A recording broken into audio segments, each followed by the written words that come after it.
مناڵ هەیە دەڵێ دایکیان پارەم بەرێچم بۆ مەکتەب، دایکی بەخوا دەسەکا بە گریان هەڵێ وەڵڵاهی ڕۆڵێکیان پارەم پێ نییە، بەخوا پارەم پێ نییە بدەمێ.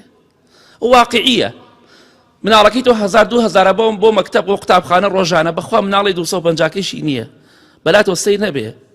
خەڵکێ فەقیرە، بەخوا چەندەها کەسەی دەناسین بەو شێوەی فەقیر و هەژار، با یارمەتی دەریان بین، قەرزیان لەسەرە قەرزەکەیان بۆ بدەینەوە. ئەوە کردەوەیەکی خۆشەویستە بەلای خواوە.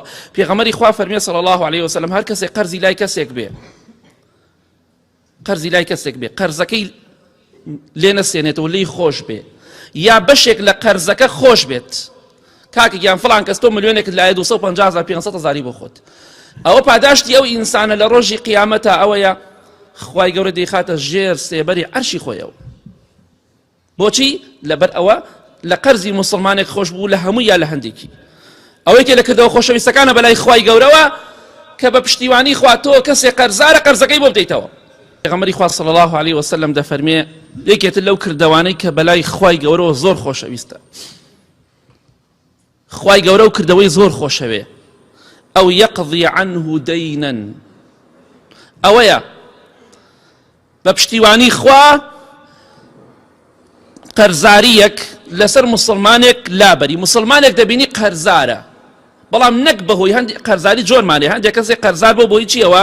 ئیفلاسی هێناوە، هەر ڕۆژی سیارەیەکی کڕیوە. ئەوە ناڵێم، بەهۆی ماڵ و مناڵەوە، بەهۆی نەخۆشیەوە، بەهۆی داماویەوە قەرزار بووە، تۆ قەرزەکەی بۆ بدەیتەوە. ئەوە یەکێک لەو کردەوانەی کە خوای گەورە پێی خۆشە.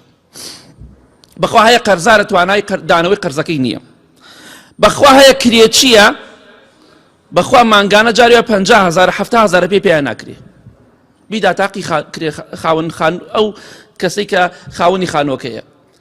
با ئێمە یارمەتی دەریان بین. ئەو کەسانی کە خانوتان داوە بەکرێ تۆزێک ئەزانن کەسێک فەقیر و هەژارە، دەستکورتە، مەعاشی نییە، کەسابەتی نییە، یارمەتی بدەن، پیاوەتی بکە، وەک دکتۆرەکان مەبە، چاک بە، پیاوەتێکە با لە دەست بێ 50,000 10,000 بۆ بشکێنە پێی خۆشە.